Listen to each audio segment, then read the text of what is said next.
Good afternoon, everyone. I'm Dr. Mike Hinkley, and it's great to be here once again and collaborating with Karen, who has been part of our program from the beginning.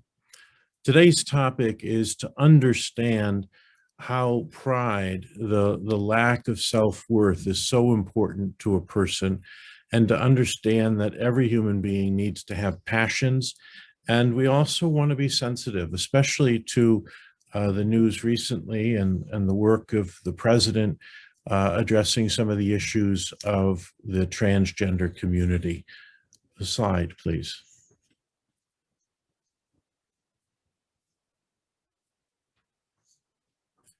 One of the tenets that I've had my whole adult life, I found in a dusty old book in one of the Vatican libraries. And it was this phrase from the 3rd century: the glory of God, the glory of the higher power is the human person fully alive. And we talk a lot of that at Wildwood. Each client being invited to be fully alive by whatever they identify as a higher power. Am I breathing with both lungs? Am I really enjoying life and embracing it? And that's the opposite of addiction. That's the opposite of untreated co-occurring issues. Slide.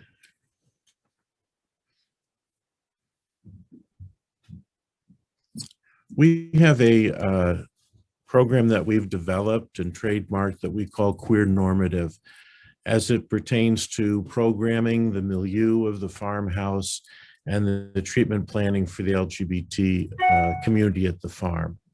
Basically, what this means is the environment is created so that the gay or queer person is in the majority for the first time in their life. This experience is hard for many people to appreciate. But remember, a gay person has this experience of coming out. Every young person who's queer has to muster the courage and eventually come out. And it even becomes a question today where some of the young people I work with, they don't want to have a coming out because they think it's an oppressive thing. But nevertheless, the idea of queer normative is the opposite of the need for people to come out as a minority. It's to reaffirm the situation. As soon as someone walks onto the farm, into the farmhouse, they have the sense that they are all right and loved. There is a wonderful bed prepared. There's a meal tonight. There's a chore for you to do out with the chickens. You're part of the life of the farm right away, and you belong. That's significant. We'll talk about that in a moment. We want to provide insight and implementation tools to integrate specific guidelines from SAMHSA. These recommendations were made back in 2013. And the final objective we had is to provide information and best practices regarding the appropriate pronoun usage for the LGBT plus community. Slide. Stigma of the queer person and shame. I want to take a moment, just as we start, to help you appreciate how every person that we work with at Wildwood is really on a pilgrimage from shame to pride. Many queer people will not even be in touch with the shame that they're carrying, especially if they've come from an active addiction or a mental health diagnosis that they haven't worked on. But what happens is the stigma of being gay, being different, is reinforced every day right there in their own home. It's reinforced every time they turn on the TV and see a heterosexual normative environment. They often will have the experience, well, a parent or a loved one who's significant to them actually blame them. You know, you've chosen this, you've gone in this direction as a gay person by choice. A gay person grows up with the idea of secrecy. There's always the untold stories. Isolation. Does anyone struggle like I do? And that isolation, by the way, is not just for the young teen who's trying to figure whether or not they're going to come out.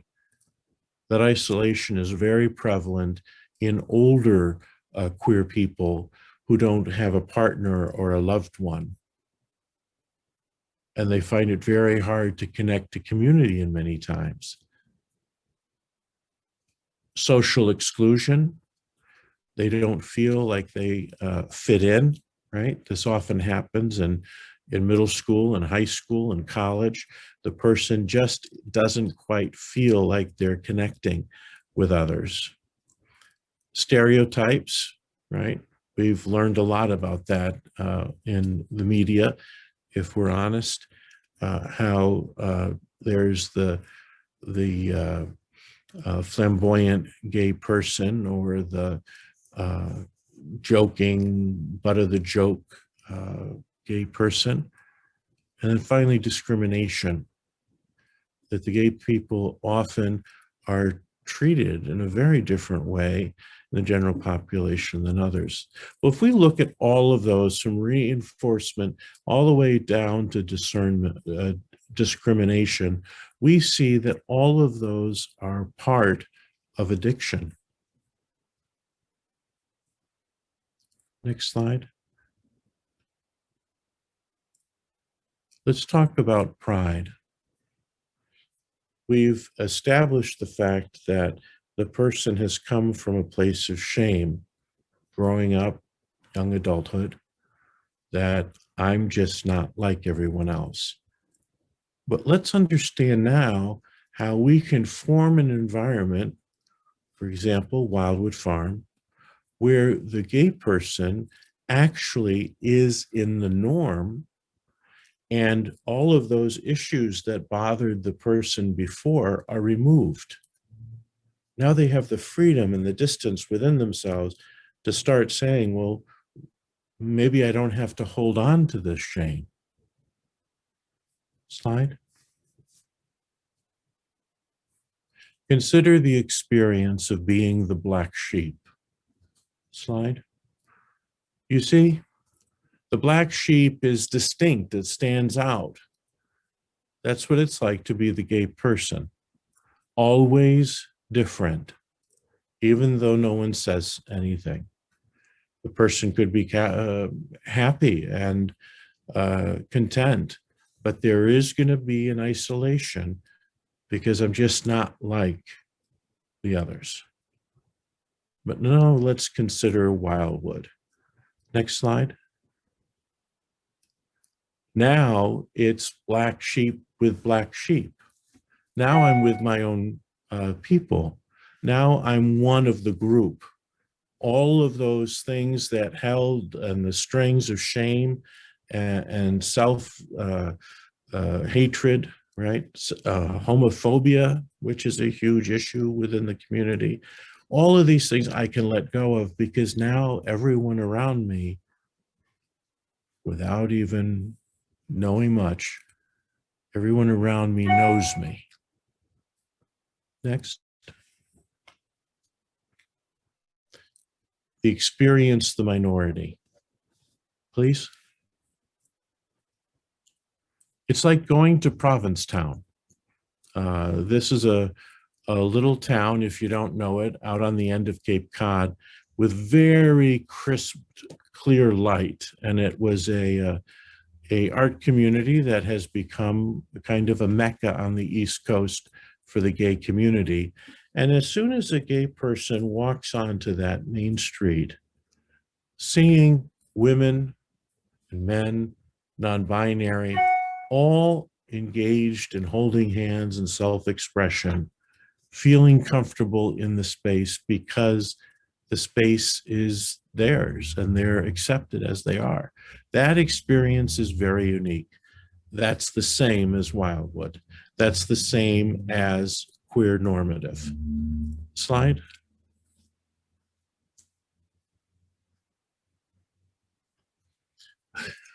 So basically, what we're trying to do in queer normative programming is to address the relationships, first of the individual with themselves, and then the family system or the chosen family. Many queer individuals have trouble with their families. Some parts of the queer community are as much as 45 to 60% of the community is alienated from their birth families. And they end up collecting very close, intimate friends or even adopted into another family. And they have this family of choice that's just as important to them as the birth family might have been. Then we look at how society affects that individual, how it is like to move around in that society. Queer normative asks, well, then if I'm coming from the farmhouse, for example, and I'm entering a straight world, maybe I'm going to get a job at as a barista, or I'm going to bag groceries. I'm going to have that sober job, which is in an environment that is not necessarily queer. How is that experience affected by the fact that I go home at night to that queer household? And we think of the wider world. What is the nation? What is it like in Europe and Asia, the Far East, for the gay community? And so one of the things of queer normative is to ask the person not only to look for that freedom that they experience almost spontaneously, but now to allow that to address themselves, and then how they fit into a family of choice, then how they fit into society, and finally the wider world. Slide. Do you remember a number of years ago, Sally Fields was given the Oscar? And it's quite a famous snippet from the Oscars. You can look it up online. But what happened at that time is she gets the Oscar finally, and she is up there to receive it, and she's overwhelmed by the fact that her peers appreciate her work, that she's being acknowledged as an actress that is not only good, but great, and awarded the Oscar. And the only thing that comes out of her mouth isn't a rambling list of who to be thanked, but a simple comment: you like me. You really do like me. That was an open, deep experience for her. That's what queer normative strives for. That intimate, deep experience that I'm loved and I'm liked. Slide. So part of being queer normative, we need to address language. Language is how we communicate to each other, and language is also how we express to one another. We have to be also mindful of language when we're talking of another, especially if I'm a caregiver. How do I use language, and what do I look for in language to be supportive of an individual? So for example, let's take a young gay male, right? Perhaps he's cisgendered. And one of the things that we can find is that if that young man is involved in methamphetamines, there's a few things that very well might be part of his life and history that we want to walk around with language that's very caring and thoughtful. For example, In the gay community among males, methamphetamine is very popular at this moment, and it pretty much infers that there is group sex as an experience. Many of those in that community using that drug often have violent crimes. They often come in concerned for their health. They're addicted, and they need to face that awful withdrawal, both physically and mentally, from meth. They often are involved in sex work to acquire meth. Some of them just like the thrill of the connection in sex work. They will often be missing for days at a time, and so there's tremendous shame over all of these points. But in the end, even with all of these difficulties that they are facing, this young gay male wants to be liked, wants love.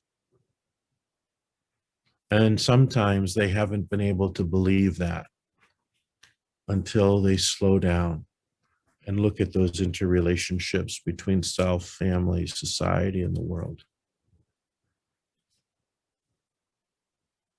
My experience is that clients can be further addicted to the experience and the environmental risks involved with the use of meth, especially in the gay male population with chemsex. The idea is that that whole environment has a pull. The life on the street has a pull. The experience of sex work has a pull. All of these sensitive issues within the person, within their history, we must address them with careful language. Slide.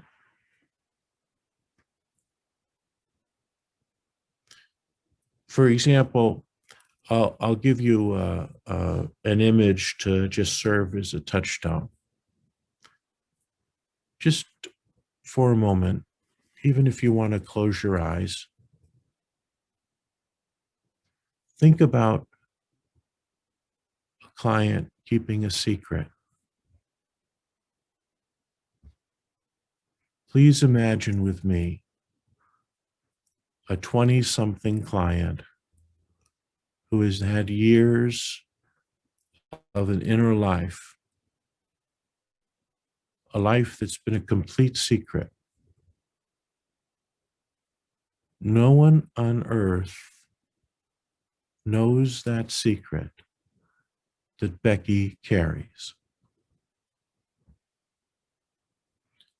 Becky has a secret name,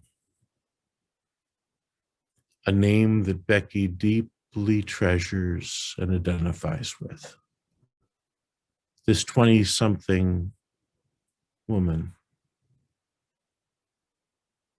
has a secret world, secret clothes, a secret magazine, and objects that embody that secret soul. They're just connected to all of these things, but all of this life are a secret. Becky is looking to be free. She wants to be liked, loved. So what Queer Normative seeks to do is to offer that young woman acceptance. In a queer normative environment, Becky can be understood and seen, and she can finally use that secret name, that this is not a 20-something young woman. This is a 20-something young man known as Walker. I can't tell you the privilege it is in my office when I ask someone if there's a special name that they would like to go by while they're here at the farm. And when they speak for the first time out loud to another person, the secret name. This odd feeling Walker has around the treatment center is new and restorative. Perhaps it is the feeling of being loved. That secret world will slowly become a life. And she does it in a way that now she becomes he, and he is supported. Slide.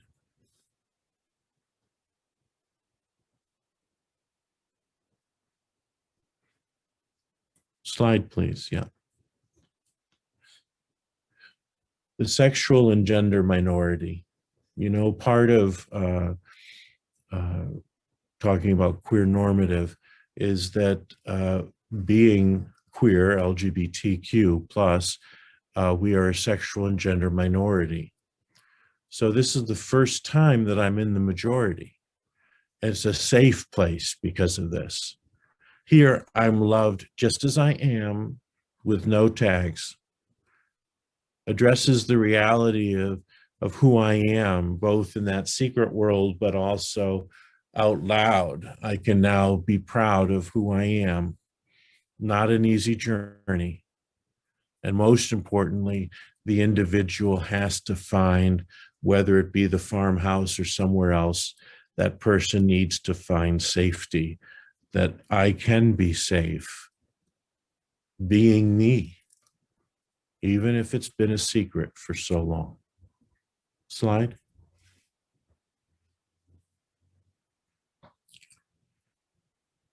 How does this person in the queer normative environment move forward? Well, it's about passion. Being able to be excited and energized over where I'm going in life. And this is a validating experience. So not only do we do a genogram of where your family has stumbled with addiction, right, or divorce, we also do a validating genogram of where's the resilience in your family, right? What are the passions in your family? And many times you'll see the pattern, just as you see with addiction, that people will have interests that they've had their whole life, but they lost them in addiction. Slide. SAMHSA has provided some very helpful guidelines on how to move forward in trying to develop what I call queer normative. The slide, please. This book is provided to the clinicians and the treatment centers as a manual of sorts. And slide. And it presents to us an overview of what clinicians can do. And I simply point this out here as a reference that you may want to refer to if you've been a part of this kind of work. Slide. The SAMHSA guidelines have some great texts that I want to refer to. Often referrals for appropriate treatment are difficult to secure due to the lack of understanding of these issues by treatment program administrators and staff. Finding a program that can both address LGBT clients' treatment needs and be supportive of them as individuals can be very difficult. And it's a given that it's difficult at times to place an individual, especially we've had clients who are trans and haven't been able to feel comfortable, even at programs that claim to be cooperative and helpful and having side programs. So there's a need for sensitivity that is still difficult to place an LGBT client at times. Slide.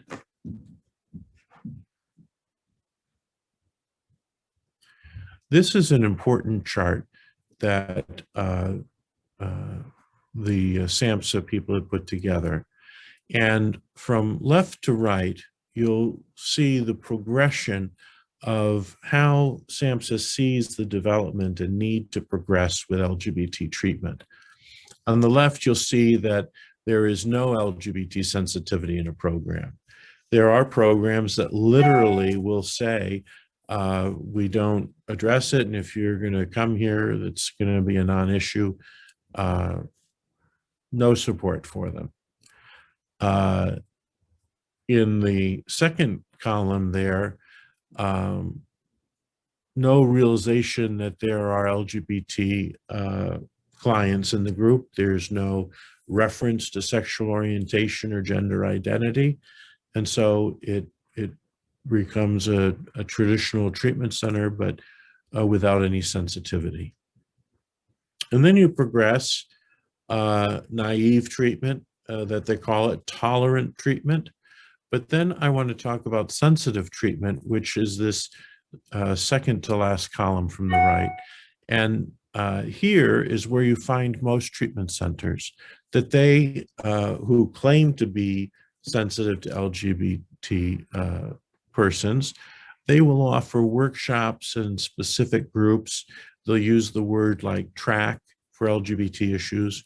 Groups are generally mixed, but occasionally there'll be a queer group and occasionally maybe even a trans group on a rare occasion.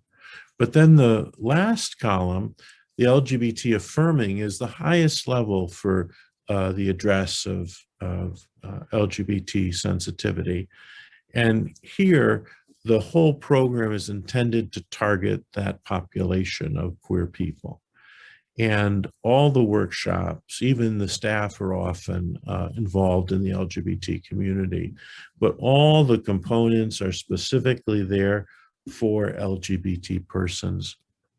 This is the category where you'll find several programs. Wildwood is occupying a space here, which we have really built off of this column. And the idea is that the person walks in, not only is the environment queer normative, but the content of the interventions are also specifically geared towards things like repressed homophobia, where the anger about growing up as a gay person is addressed within that group, and it's within the program. Slide.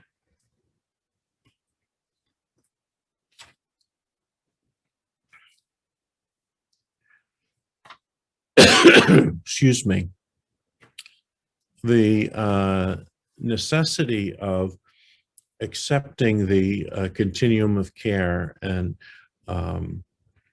understanding that the gay person has a very different experience of trauma as a gay person, of oppression, discrimination. And SAMHSA made this interesting point.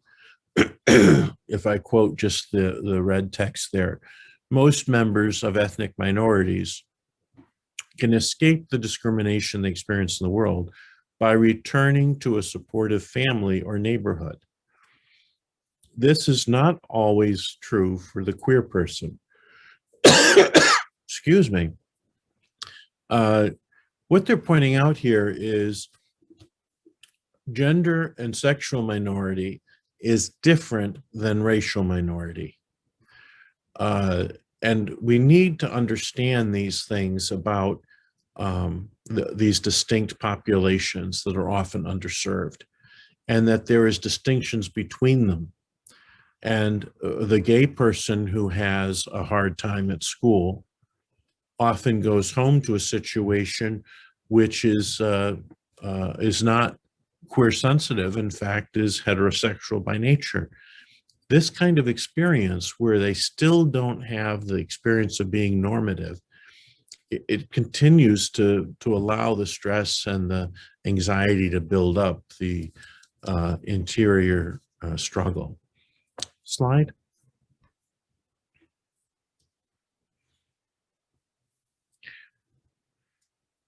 There are continuing issues that we're facing with queer health. There is a lot of data that represents LGBT Americans, which is typically about the male population and some of the lesbian population, but very little data gathered about trans persons or bisexuals or non-binary, for example. We're also experiencing in this research that there is great resilience in LGBT communities. When queer people are able to form community, you see tremendous resilience and ability to persevere and address difficult issues. The greatest one I knew as a young man was the way that the gay community came together in the AIDS crisis, right? And now it's often told in histories that the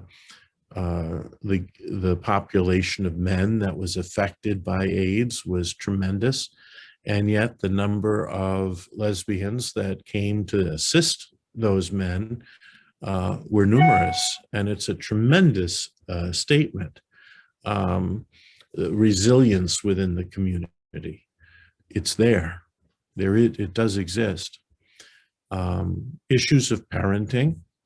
Elder health care is a big one. I was just reading the Campaign for Human Development and Human Rights, seeing that they had recently done some discussion and direction over healthcare and the importance that this has to be focused on. But where we are as participant in healthcare and recovery, Wildwood is trying to address the need for LGBT wellness model. What is the overall way for the queer person to find wellness, especially in addiction recovery, where they have had a great deal of compromise in their body? Slide.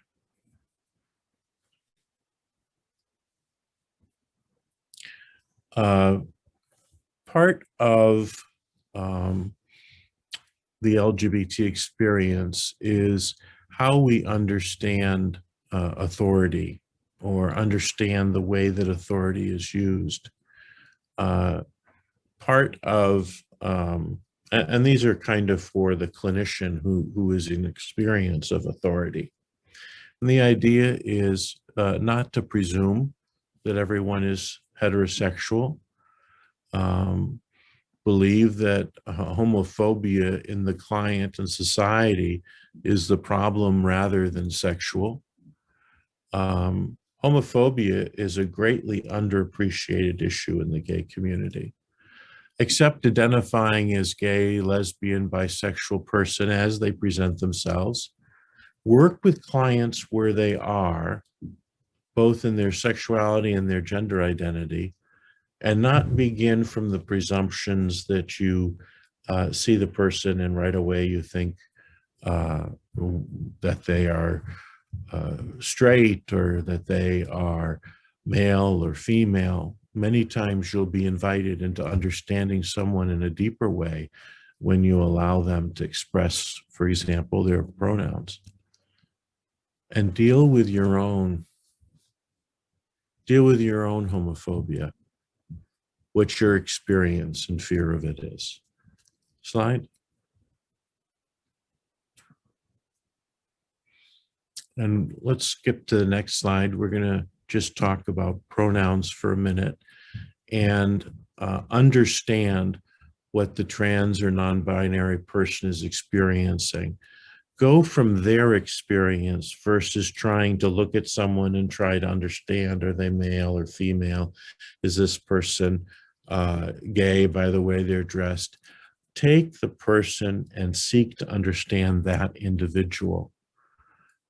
Employ pronouns so that they express the experience of the client, not my perception of gender, their experience, and how pronouns express their experience. That's important. Next. I want to give you a little gift as we end here. There's a wonderful word in Hebrew, hesed. Slide. It's an ancient word. It was even on the lips of Jesus. It's a word that gives us tremendous understanding of how we relate to the queer community. Slide. Hesed means working so the other will know the good. Working with the gay person to bring good to them, right? Hesed is this all-encompassing need that I want to share goodness with another person. I'm going to work to bring good to you. Tremendous word in relationship to working with the queer community, bringing them in relationship to good. Slide. And finally, I'd like to share with you kind of our trademark and what it means to us. Slide. Victorian England, the amaryllis flower came to be a symbol of pride, bigger and more robust than all other flowers, even flowering in winter. But more importantly, to get the amaryllis to have its magnificent bloom, you need to follow a program from beginning to end carefully and devoutly. Just like the program called for to help the amaryllis bloom, every one of our queer clients needs to be introduced to a queer normative place that's safe, and that they can follow a program to move forward, and that they too may bloom. In Victorian England, that bloom was considered pride. And we wish that for all of us, that we may have pride in ourselves and pride for the people we serve. Thank you very much.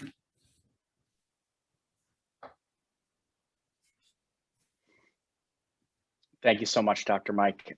So as previously mentioned, we were having a little bit of technical difficulties with Bethany, who's going to be our next presenter, but we worked all those out. Bethany is here and with us, and she will be presenting on behalf of Care and Treatment Centers. So we're about halfway through, and enjoy Bethany.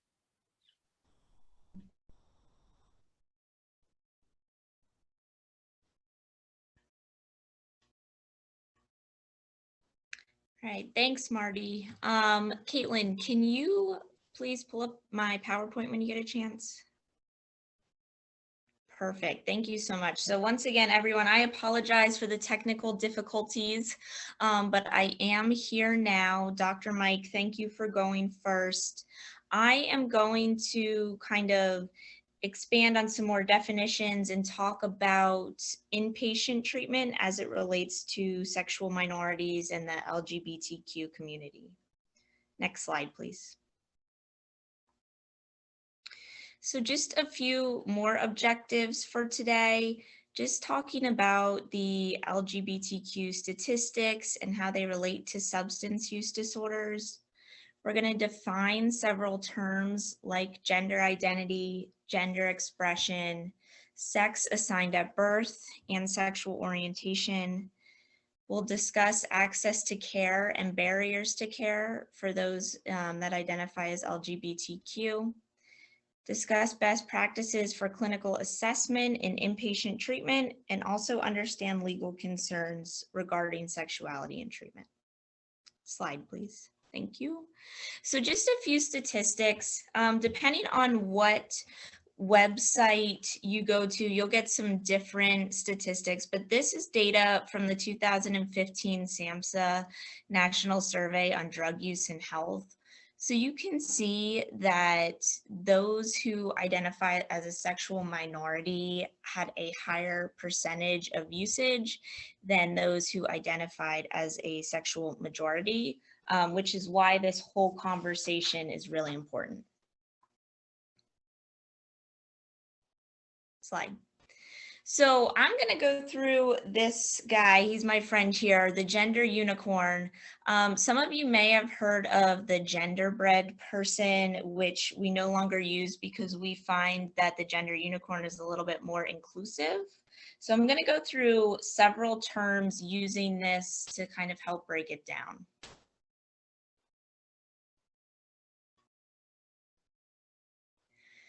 The first one is gender identity. So by definition, gender identity is one's innermost concept of self as male, female, a blend of both or neither, how individuals perceive themselves and what they call themselves. And someone's gender identity can be the same as the sex that they're assigned at birth, or it can be different than the sex that they're assigned at birth, which we'll talk about a little bit more later on. So someone's gender identity could be transgender, it could be gender fluid, which is a spectrum of how one presents themselves. Someone may identify as gender queer, so that means that someone may not correspond with their cultural expectations of how they should present or identify. And someone can also be cisgender, which we'll talk about later, but that is when your gender expression matches with the sex that you're assigned at birth.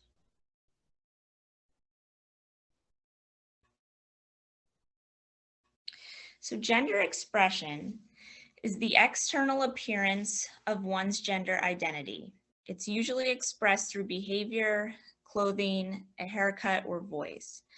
So individuals may or may not conform to socially defined behaviors and characteristics typically associated with being either masculine or feminine. So gender expression, just like all of these terms and concepts that we're talking about today, exists on a spectrum. So one day I might want to wear a dress and the next day I'm wearing jeans, right? So this is a social construct, and our expression is how we choose to present ourselves. And it can be fluid.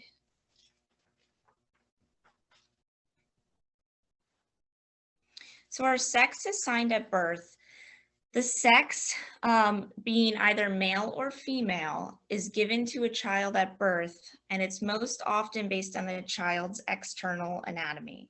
So this is different than our gender identity, right? So when a child is born, the doctor says, oh, it's a boy or it's a girl. What they actually mean is they're biologically male or biologically female.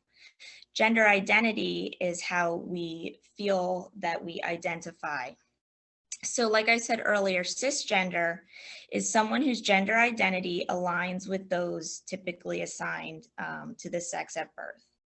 And then it's also important to talk about those who are intersex here. So this is a term that we now use instead of the term hermaphrodite, which has been used in the past. But this is an individual that is born with a variety of differences in sex traits. So it could be hormonal differences, chromosomal differences, maybe their genitals are ambiguous and the doctors will say like we're not sure if your child is male or female. So that's someone who might classify themselves as intersex. And once again, their gender identity may be male, female, and maybe gender fluid. They may identify as gender queer or non-binary.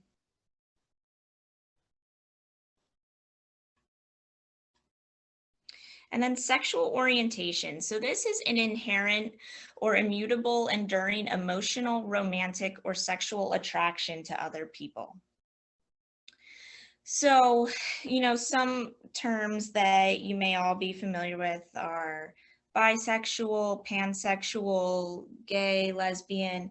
Asexual is also on this spectrum as well. Asexual meaning that someone does not have a attraction or sexual desire for any other people. They may still have romantic attraction and romantic feelings for others. It's just that the sexual and the physical attraction may not be there. So access to care. So as we think about what are some barriers to care for those in the LGBTQ population, I know Dr. Mike went over this, but just to kind of recap what some of them are. So stigma. So, we work with patients here in inpatient treatment a lot. Once they get here, they share that they've been putting it off for a while because they were fearful of what the other patients on their units would be like or how they would react to their sexual orientation or gender identity. Some programs are just not equipped to meet the needs of the LGBTQ community. And hopefully that starts to continue to change over time. But some patients may also fear that the program may not be able to handle diverse needs. And then undereducated staff members. So, we're at Karen trying to do a really good job of training all of our patient-facing staff. And I know that a lot of agencies are doing the same thing. And it's just really important because even though an employee may be accepting of those that identify as LGBT, sometimes our language or ways that we act around those patients can come off as sometimes a little offensive. So we want to make sure that we get staff educated.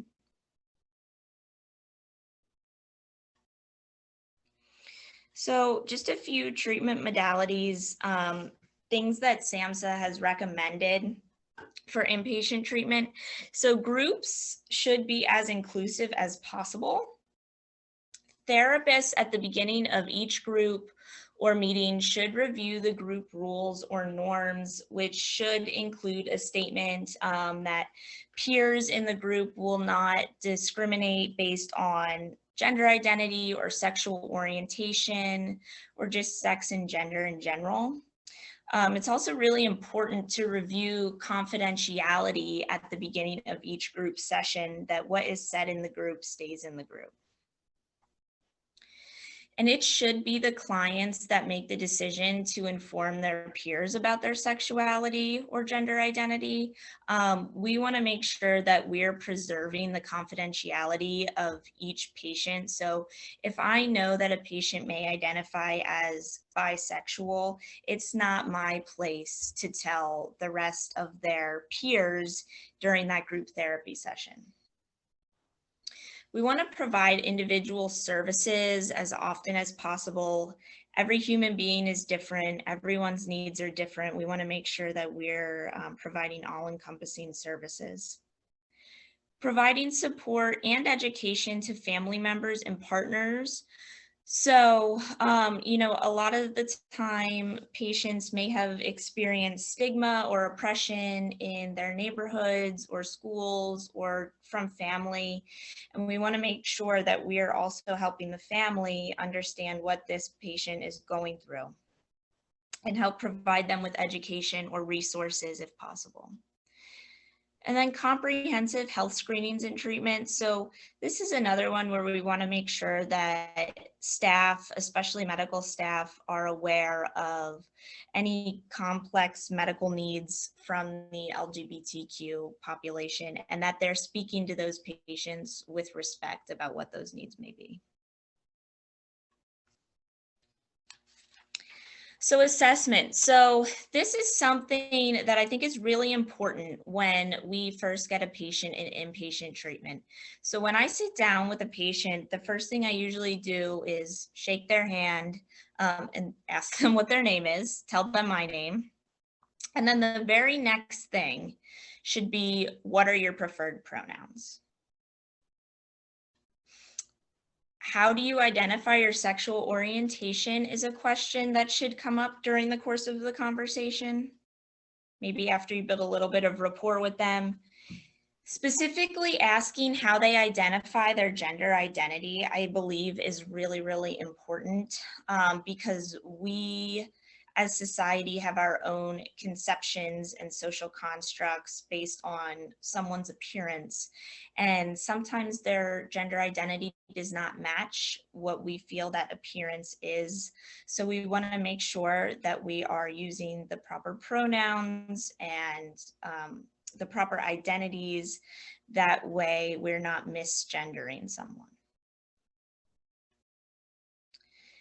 And then another important question is, what were your experiences in the coming out process? Have you come out to anyone yet? What was that like for you? What are your hopes and fears for treatment? How do you feel about being in inpatient treatment right now? And then just kind of working to determine the patient's comfort level and acceptance of their identity and orientation. You know, I've worked with plenty of patients who identify as a sexual minority, but they've also said to me they're really not okay with being part of a sexual minority. So it's kind of meeting them where they're at, talking about their past experiences and figuring out where they want to be. What level of acceptance do they want to get to?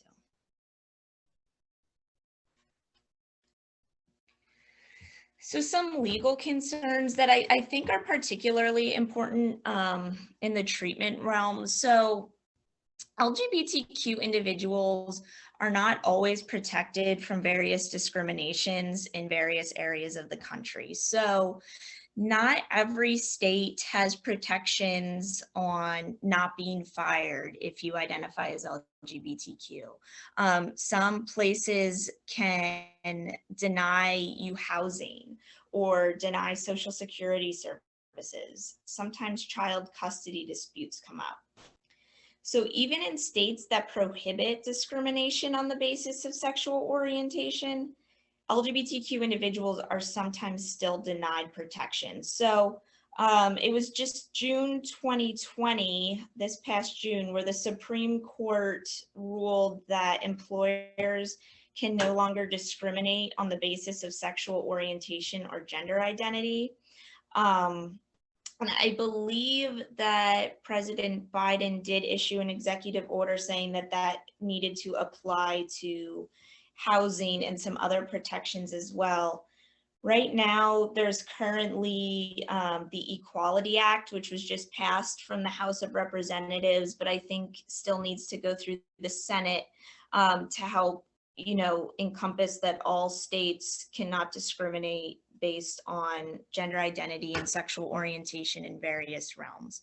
And the reason that it's important to talk about is because these are some things that staff members may not think about when they're conducting a psychosocial assessment or when they're conducting an individual session or group therapy, things that are unique to those that are LGBTQ that we want to make sure that we pay particular attention to.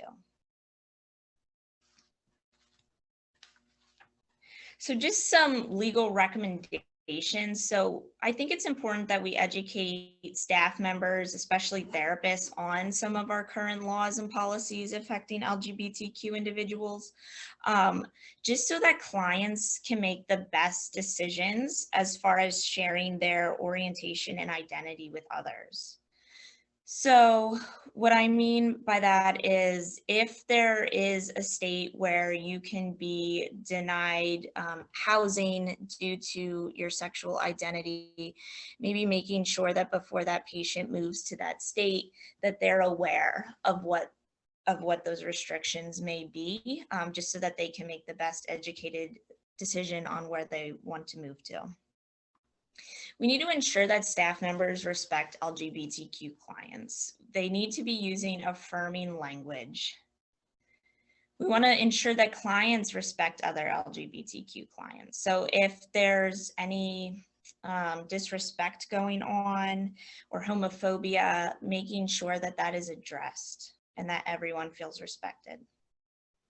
We need to ensure that LGBTQ staff and clients are safe, physically, mentally, and emotionally, and establish personnel policies that attract and retain LGBTQ staff. So some guidelines may be explicitly putting on an employment flyer that qualified candidates need to be accepting of the LGBTQ community, and even asking follow-up questions in interviews, just assessing that candidate's comfort level with working with those who are LGBTQ.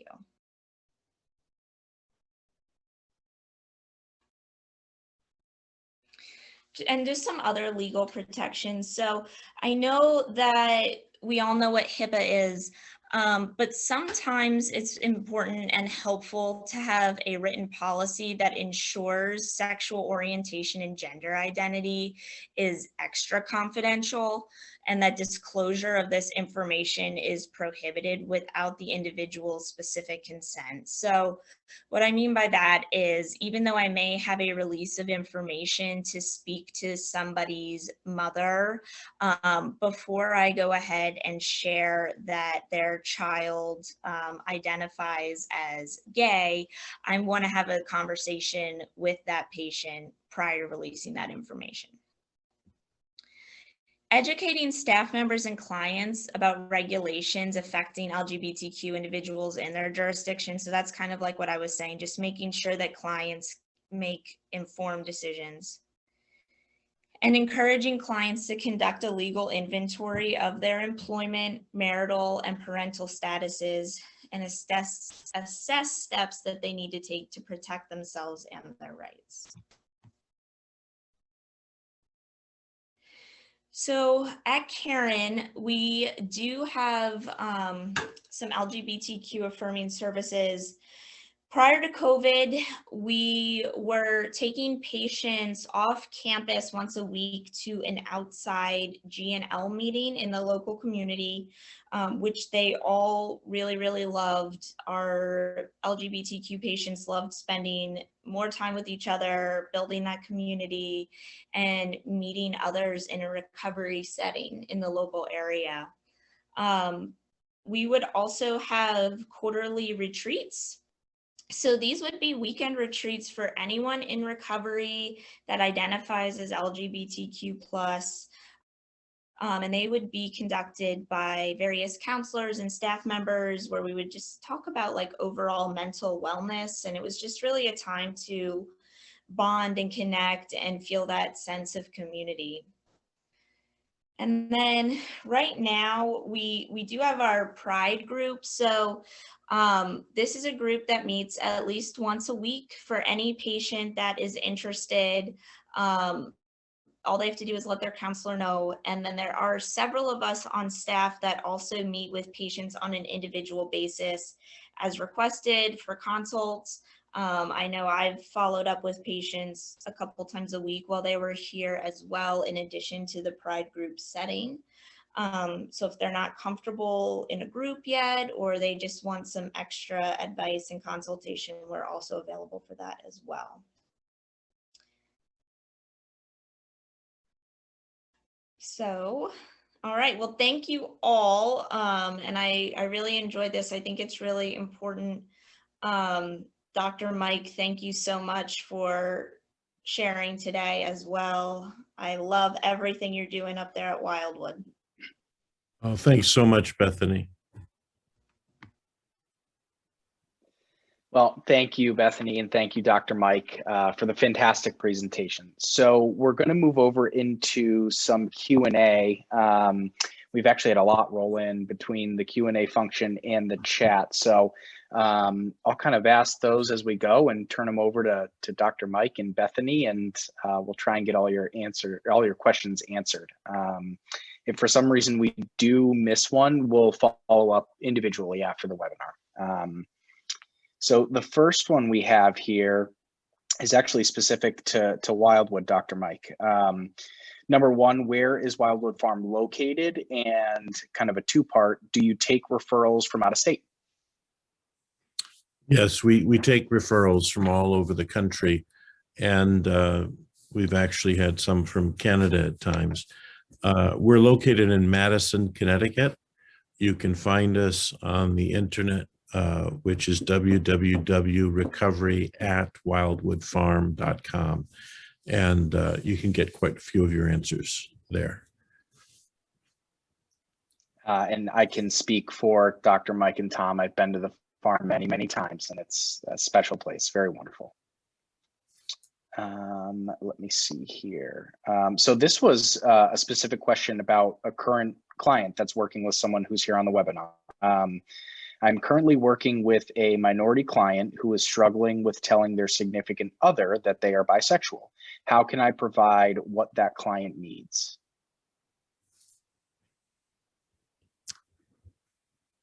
Bethany, do you have any comment? Is she still here? I am. So, okay, this client is struggling with letting their significant other know that they are bisexual. I would first clarify with the client for them, what are their goals in letting their significant other know that they're bisexual? What do they hope to get from that conversation with their significant other? What are some fears related to it? And just kind of maybe even doing it in a family session if possible, just to help provide some education to the significant other and help any discomfort that they may be having. Dr. Mike, do you have anything to add? No, I think that's great, Bethany. And the idea of asking the question, is there interest in exploring that part of yourself, and encourage that client to really speak to how they see themselves as bisexual and what is their experience of being bisexual. Let them tell a good part of their story, and that can be very affirming for the person. Thank you both. Another one that came in through the Q&A, let's see. Specifically, is methamphetamine use still on the rise among this population, the LGBTQ plus community? I don't know current numbers, but methamphetamine is still very pronounced, especially in the male population. But yes, it is still a very strong part of treatment for us right now. Yes, I would agree with that as well. I would say that it continues to appear to be on the rise just from my exposure that I've had working on our male units. Yeah, and it comes with so many other hard challenges for the individual, trying to integrate with themselves and do a step 4 with the behaviors that come with meth, which is often group sex, sex parties that last a long time, several days sometimes. And often in there is often chemsex, where someone performs sex acts for the sake of receiving the meth. So there's a lot to be reconciled for the person. Great, thank you. Let's see here. Bethany, this one's specific to Karen treatment centers. Does Karen have plans in expanding their track, which is in quotes, to incorporate more for the LGBTQ plus individual in regards to treatment, housing for trans patients, and the wellness specific component Dr. Mike outlined earlier? Yes, so I believe that there are some talks in the works trying to just figure out some practical ways to start implementing those things. I know that right now making sure staff get trained and well informed is of our utmost priority, but I do know that there are some talks, so we are looking at expanding soon, hopefully. Great. So this one could be for either Dr. Mike and or Bethany. How do you deal with families who are not receptive to the client's gender? Well, the first thing to do is to see where the client is. Is this a particular challenge? Is this something that's been lived with for some time? But the big thing is to get people to talk and to hopefully process those feelings that are going on. Sometimes the experience of a family not accepting a person coming out as a trans person, part of the problem is they're grieving the loss of, for example, their son, because he now is identifying as non-binary or as a female, and that loss of that son that they've known for a number of years is tremendous shock to them. And many times, particularly with trans persons, the family doesn't have any warning. And so it can be a great shock. But the big thing is to get people to talk and to get the client to verbalize a great deal about where they feel they are with the family first. Bethany? I agree with that 100%. It's really about the client first and foremost. So just making sure that we're meeting their needs, meeting them where they're at. And then, like you said, Dr. Mike, just opening up a dialogue and providing any resources or education to those family members wherever possible so that they can maybe join a support group, learn from others, and kind of work through that grieving process that some of them might be going through. Yeah, that's right. Moving on here, Bethany, I think this, it looks like it might be specific to Karen. What spiritual support services do your programs offer? And specifically, let me see here, do they address challenges associated with judgment and bias that can come with certain religious denominations, sorry? Yes, so we have a full spiritual care staff here at Karen. There is someone assigned to every unit.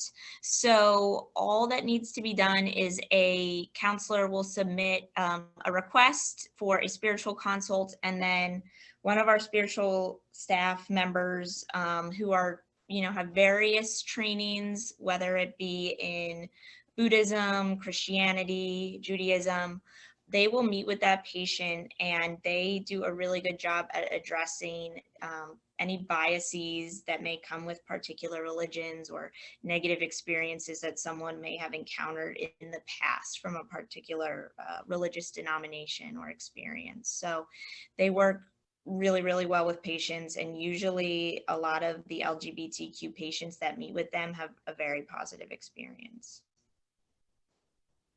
And Doctor, before you share on this, we got one in that kind of ties almost directly into this. How has your past work as a parish priest informed your work with the LGBTQ community? It does a great deal. That whole idea that the higher power is glorified in my life when I'm fully alive, when I accept my gifts, when I'm really employing my gifts. The idea that every person is in need of love. And just as Bethany was just sharing, the idea that Wildwood has and continues to develop a segment of the program that is spiritual, because especially if you're going to do 12 steps, it's a spiritual journey that the client is responsible for. And so what we do is we try to shift the idea that my spirituality is connected necessarily to a particular church and talk more about my spirituality is who I am in response to the spiritual experience. And we have three basic ideas. First, I receive that spiritual experience. Second, I respond to that spiritual experience. And third, I have behaviors and actions that reveal the higher power in my sobriety. So it's receive, respond, and reveal as a spiritual movement in each client's life. So my background as a priest, and I continue to serve as I can, is very central to who I am. Yeah, it's a great question. Thank you. Yeah, thanks for answering. This is for Dr. Mike and or Tom. How does the farm component contribute to recovery of the addict and more particularly the LGBTQ person? You have any thoughts, Tom? Yeah, sure. So, when I got to the farm, I was a little resistant to the farm component. I didn't completely connect that to my recovery.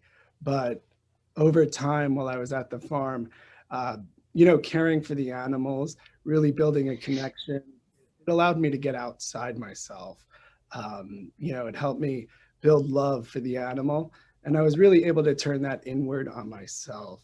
A lot of self-hatred, a lot of guilt and shame that I had, I was able to kind of release that by tending to the animal and kind of building love there. And then there was the gardens and, the ability to really plant a seed and watch it grow. It seemed so simple, but I really felt fulfilled when I could actually see, I was planting, a bunch of sunflowers, and I started out with 6. And I remember when I planted them and they started to grow, I really felt connected, and I put a lot into these particular seeds. And I remember telling people, I'm like, my whole spirituality, it's wrapped up in these sunflowers. So if something happens to them, everybody watch out. And, being a true alcoholic, I ended up planting about 150 more. So there's no way that something happened to sunflowers, but really watching it grow and seeing how something just greater than me, how the universe was really working, it just really helped build a spiritual foundation and just helped me to recover. That's part of the whole idea behind Wildwood. It actually was an idea we first came across in Italy. And the idea is that the farm with the plantings and the gardens and the animals is an experiential part of the milieu. And so when a client, traditionally at a sober house, you'll see a client kind of sitting on the sofa watching TV. And here it is that, you might be tempted to sit on your phone and chit chat and do whatever you're going to do with TikTok and all those things.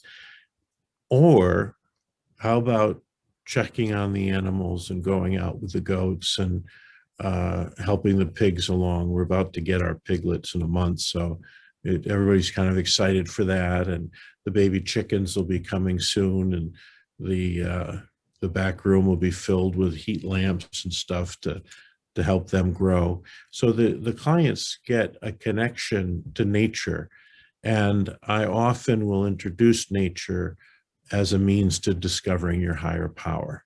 So the animals, the farm setting is all to connect us to nature and have that experience that we're part of this cycle of life, this nature. Yeah. Thank you both. Next one we have here, can you speak about drug of choice among the LGBTQ population? What are some of the commonalities that you are seeing, or are there any new trends you're seeing with the onset of the pandemic? Bethany, would you like to go first? I don't want to. Sure. Do you have any So, thoughts? yeah, I don't know that I've seen any new trends since the start of the pandemic, other than just a lot of substance use since the pandemic has started. As far as drugs of choice, they don't really discriminate. But I will say that I do see a lot of alcohol, marijuana, and methamphetamines in those who identify as LGBTQ, as well as an increase in maybe some steroids. Yeah, that would be what I see. Yeah, we'll see some by category, some differentials. Like, for example, young, right, relatively young, healthy gay males often will be tempted by meth, And with that meth, there'll also be a mix of other hard drugs like cocaine. But then when you get into a population like the trans community, what we see with the trans community is a trans person or a gender nonconforming person entered COVID with a lot of great disadvantages statistically, meaning that what's going on in that community sets them up for a harder time with addiction. They may use, for example, marijuana or heroin, and they will abuse it at a higher rate. Okay? In general, the LGBT community will have an addiction rate of around 30% compared to the general population, which is 9%. And when you go into the trans or gender nonconforming group, you have all these statistical things that make addiction harder for them. For example, 57% of gender nonconforming have no contact with family. 60% are denied healthcare by their own primary doctor. Their own doctor says, I don't want to work with you 60% of the time. 69% of gender nonconforming or trans person, 69% of them entered COVID homeless.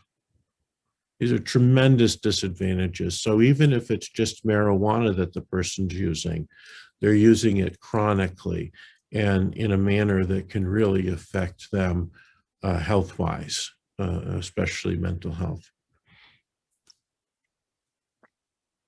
Thank you both. Next question is specific to, actually the next couple we have are specific to the farm. Dr. Mike, do you have to be queer to go to the farm for treatment? No, you have to be an ally of the gay community, and we regularly accept clients who are allies. It actually is a great part of our program. They're most welcome. Great. Does a queer normative environment shelter the community from the realities of the heteronormative world? I don't think so. It's not intended to. It is intended to be an affirming, safe place where I can work on some of my issues. But that's not intended to be my life. My life is lived out in the world, and like we had those circles, one within the other, of self and family and society and the world. What we do is we try to, over a period of time, have the individual client experiencing this in stages so that it's a very slow transition. The majority of our clients, for example, have a length of stay that's 5.5 months. That's the average. For the queer community, it's much more towards 9 to 12 months that they'll stay with us because of this transition being so difficult. Remember, from as soon as they had an identity of their gender or sexuality, they have felt these feelings of separate and isolation. And so to undo that, to help stabilize that, it takes time to go from one circle to the next. If I could jump in too, just on that one. Of course, Tom. One of the things I alluded to in the opening was, in a lot of my treatment experience, they were very LGBTQ friendly and accepting places. But, as a gay man, I was typically the token gay guy, and I spent a lot of time just explaining what that meant to me. Talked about it a lot within the communities, talked about it a lot in therapy. And, I kind of just focused on the fact that that separated me out from everybody else. Being in the queer normative environment at the farm, it wasn't that we were kind of holed up in this safe space, but it was really that we didn't have to talk about it. It just was. So we could kind of let down that guard and just focus on the issues that we were facing. At the farm, we integrate, we go out to, a lot of outside activities within the community, a lot of recovery meetings. So most of what we do is not centered around being LGBTQ, but we do have that safe space that we can go back to and kind of talk about any way that made us feel. Oftentimes I would find myself talking about, oh, we're going to a gay meeting tonight versus a regular meeting, and trying to get out of saying that one meeting's regular or normal, and recognizing that it's just, a mixed meeting and not necessarily what's normal, and using those terms that would normally make us unintentionally feel bad about ourselves. So that's a little insight that I have. Yeah, very good. No, and that's great, Tom. And it's super helpful, you having your experience at Wildwood and being an alumni. So this one, this is actually a great question. So most recovery environments are separated by gender, typically. How does this impact the LGBTQ person, and how does it apply in a queer normative environment? Tom, do you have anything? I mean, I guess it would probably a little bit of what I kind of shared originally, but one funny story is, when I came to the farm back in 2017, I was under the impression that it was a gay men's house. And when I got to the farm, it was myself and 6 other women. So it was a complete shift, and once I got kind of past that initial shock, it made sense. We were all queer and we all had different interests. So, it'd be hard to split everybody out by gender.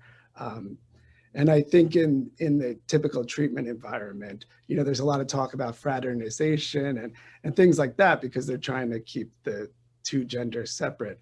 But again, it just reinforces that heteronormative theme that men are only interested in women and women with men, and not vice versa. So I think it was always a little bit of a unique challenge, and it's pretty interesting, and it works out really well at the farm, the way that we have it laid out. Yeah, one of our advantages to that answer to that question is the way the building is. As soon as I saw this particular farmhouse, I knew it was perfect for us, the way the bathrooms are set up and the rooms are set up. One of the basic things we have is someone really needs to be accepting of other communities.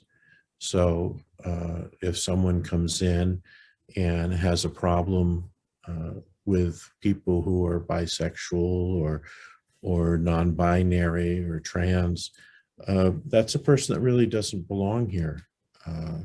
If that's going to be an issue that they don't want to work on. How it often works out is, especially for gay men, they learn of other populations in the LGBT community. For example, they may learn more about the history of lesbians, or history of the trans community, their role in Stonewall.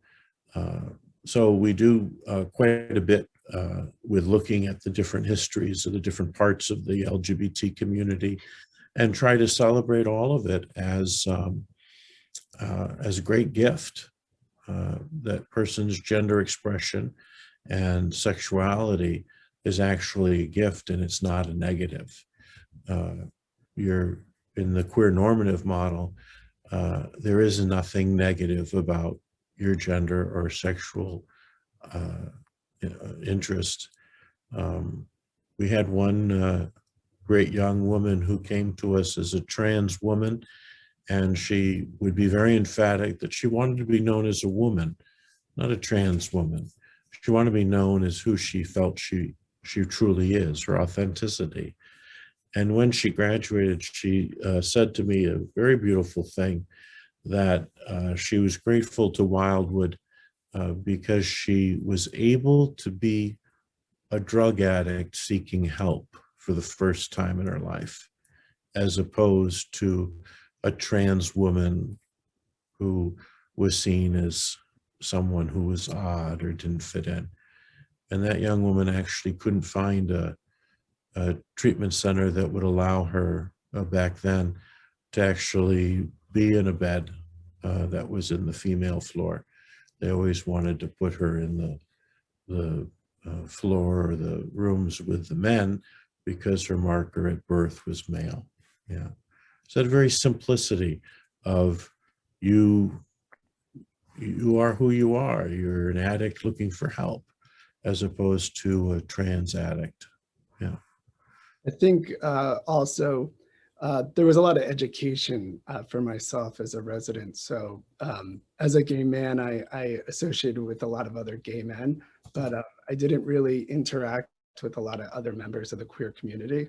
So when I got to the farm, it was definitely, I definitely was able to learn a lot. And like Dr. Mike talked about, kind of the history, the common struggle, and kind of how we all fit into that group together and what we all have to offer each other. Great, thank you. So this one definitely open to Bethany and Dr. Mike. How does trauma typically impact recovery for the LGBTQ community? Can you say that again? Yeah, of course. So the specific question was, how does trauma typically impact recovery for the LGBTQ community? And so that's the question, but maybe share on your experience with seeing specific traumas with the LGBTQ community in the recovery process. Bethany, do you have some thoughts? Yeah, so I would say that as far as specific traumas go, we do see, or I've seen a fair amount of sexual related traumas or coming out traumas. A lot of individuals have maybe been kicked out of their homes as teenagers or have been severely bullied in school.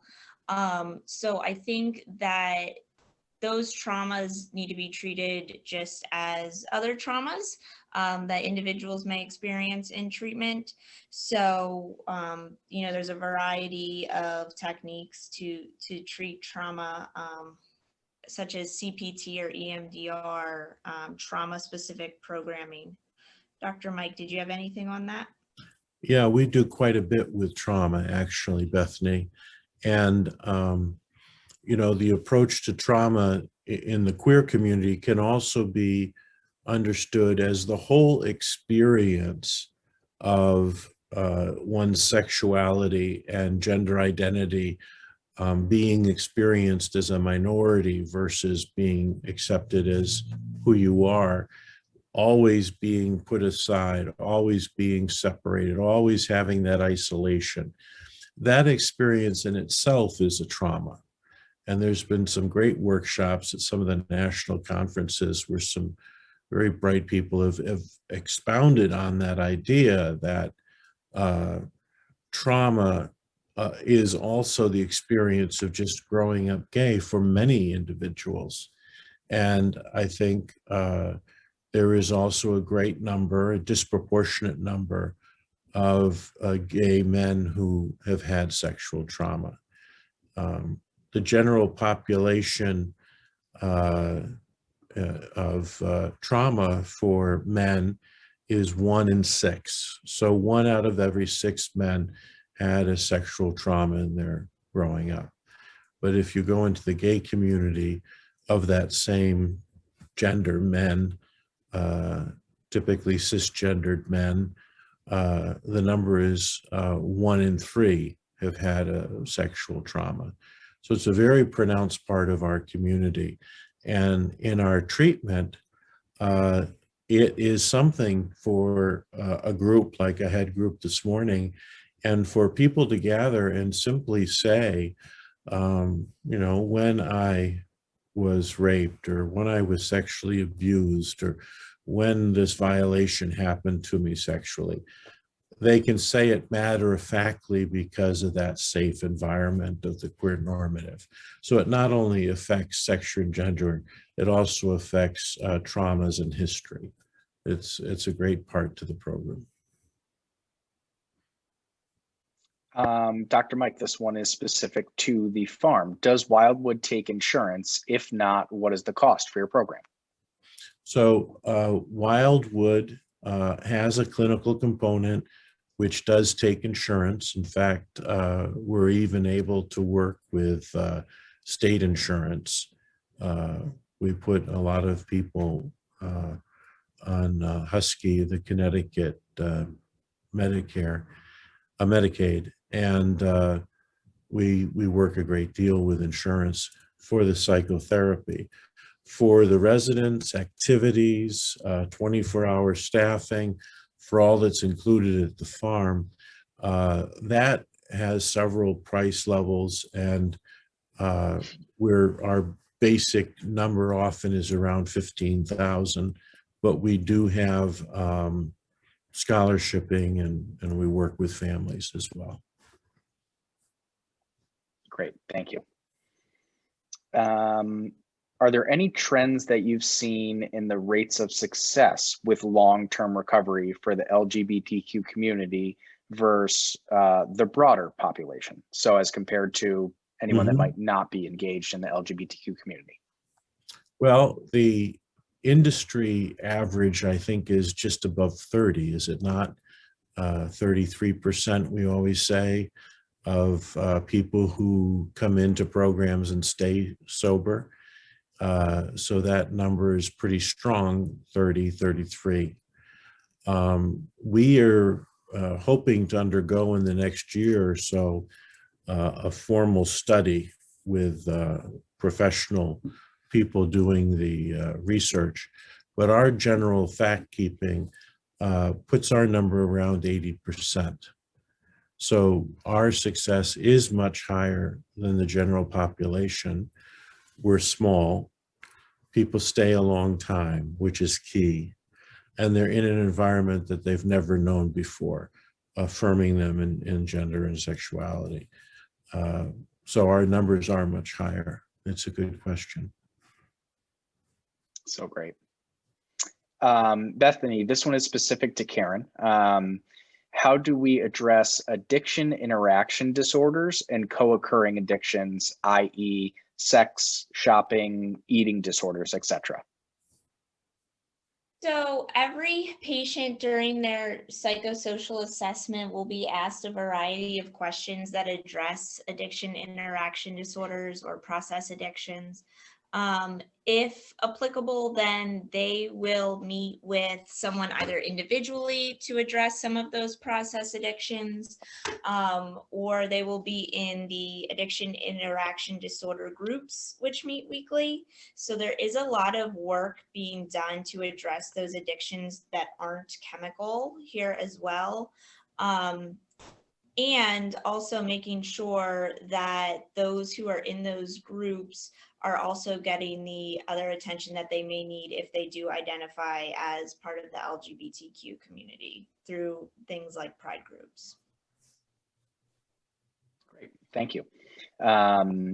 So this is for Dr. Mike and or Bethany. What resources can the LGBTQ population use as ongoing recovery? Are there specific AA groups for this specific population? Yes, there are. There are LGBTQ plus AA meetings and NA meetings. We have one right here in our small town, Madison, Connecticut, a queer meeting. They tend to be smaller, but they also are a very safe place to be able to tell stories that you may not be able to feel comfortable in a heteronormative group. Yes, they're around. The next one we got may be a planted question. It is from someone who's joining us. Are there any growth plans for Wildwood Farm? I don't know who's planted, but it'd be interesting. Uh, I'm sure you've got some friends on here. Yes, there is expansion expected. We're just adding more beds now, and we have other plans for the future. But we're trying to move slowly so we don't disturb the character in this special mix that we have. So our slow growth is intentional.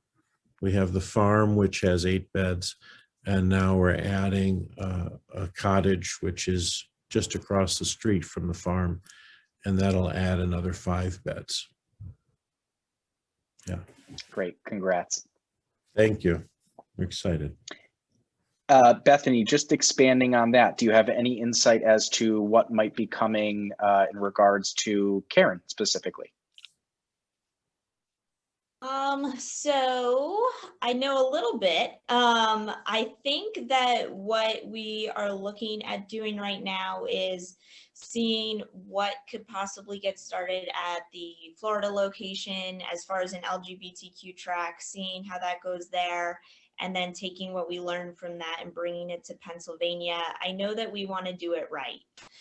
We don't want to put something together just willy-nilly. We want to make sure that this is done right because we owe it to these clients to really make sure that it's the best program. So I've been pushing the directors here to really make sure this happens. So I'm hoping it happens soon. Awesome, thank you. Let me just see here if we missed anything. I think we're just about caught up on questions and I can start closing out. Let me just double check. Yep, I think we're all caught up. So, let's see. Mike, one question to elaborate. Oh, of course, Tom. Yeah, of course. Yeah. Can you elaborate, Dr. Mike, on the farm and table aspect of the farm?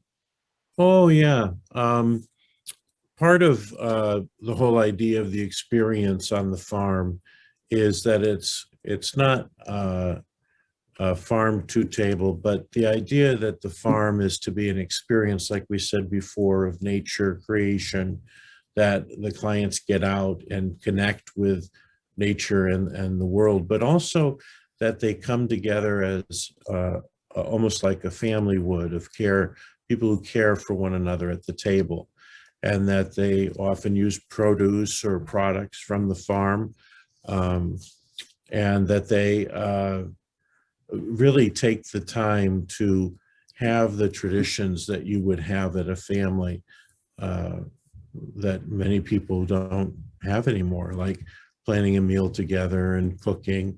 Every client takes a turn during the week, and preparing the meal and actually sitting together and having that meal and spending time with one another. That idea that farm and table, that we're not just a place to live, but we're a place to relate, both to nature and to one another.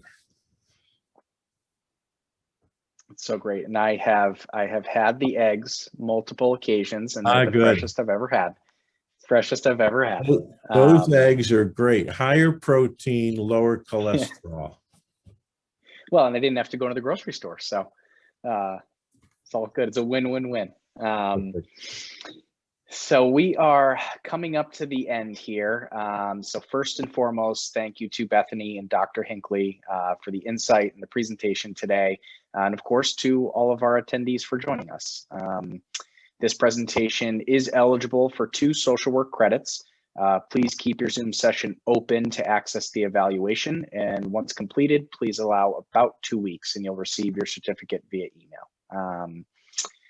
So Karen Treatment Centers is also pleased to provide some additional continuing education opportunities for professionals. You can join us again this Wednesday at noon. We are going to address another important topic as part of our Karen New York webinar series. It's entitled Healthcare Heroes. They're helping us, but who's helping them? Next Monday, Karen, Florida will host a panel discussion titled Women's Wellness, How to be Gender Response and Recognize the Female Impact on the Family System. Both of these presentations are eligible for social work credits as well. And for a full list, you can look at karen.org/webinars, and that at any time will provide a list for any webinars we have coming up in details and registration links. If there's any specific questions about today's webinar, you can reach out to me and or Tom direct. We're so thankful everyone joined us. If you have anything specific for Karen, you can reach out to your local regional resource director. We provide resources in your area and can help you with any questions or concerns, anything regarding Karen and or just treatment in general. And thank you again for joining us today. We hope everyone stays safe and healthy and have a great rest of your evening. Thanks again, everybody. Thank you. Thank you.